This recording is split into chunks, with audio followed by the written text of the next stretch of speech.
तो जितने वजन का भारत का कपड़ा होता था उतने ही वजन का सोना हमें मिलता था।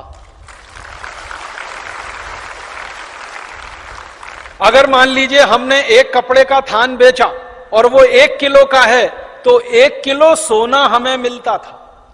भारत में कपड़ा सबसे अच्छी क्वालिटी का बनता था 17वीं शताब्दी में। आपको मालूम है भारत के कपड़े की कहानी, यहां पे ढाका की मलमल बनती थी। मलमल नाम सुना है? मलमल एक खास तरह का कपड़ा होता है। ढाका एक शहर था इस देश में जो बांग्लादेश का अभी हिस्सा हो गया, पहले वो भारत में था।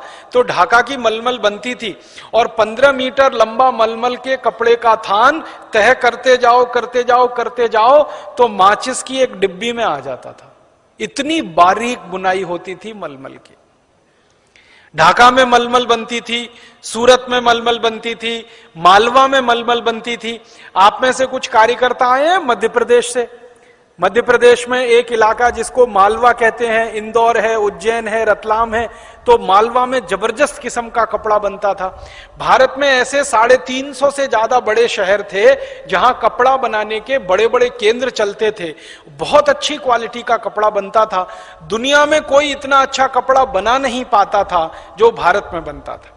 आप पूछेंगे भारत के कपड़े में ऐसी क्या खासियत थी?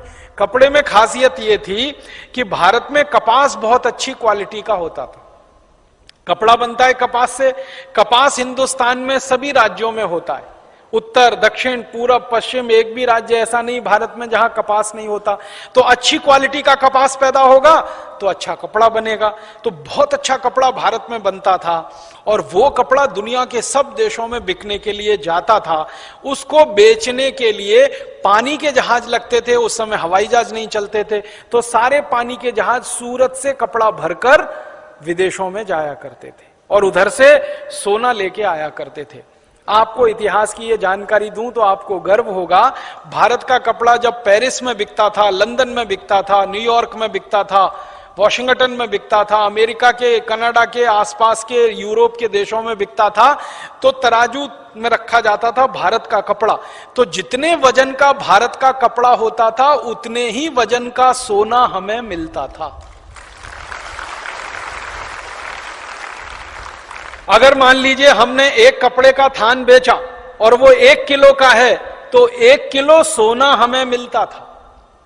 हमारे कपड़े की इतनी जबरदस्त क्वालिटी थी, सारी दुनिया के लोग हमारा कपड़ा पहनते थे। आपको सुन के ताज्जुब होगा, रोमन साम्राज्य में 3000 साल जितने राजा हुए, जितनी रानियां हुई, सब भारत का कपड़ा पहनकर ही जिंदा रहते थे। 3000 साल रोमन साम्राज्य में। और जब रोमन साम्राज्य का पतन हो गया, यूरोप और अमेरिका और ये कनाडा जैसे देश उभर आए, तो फिर इनके यहां भारत का कपड़ा बिकने लगा। तो हमारा कपड़ा बहुत जबरदस्त बिकता था, उसके बदले में हमको सोना मिलता था।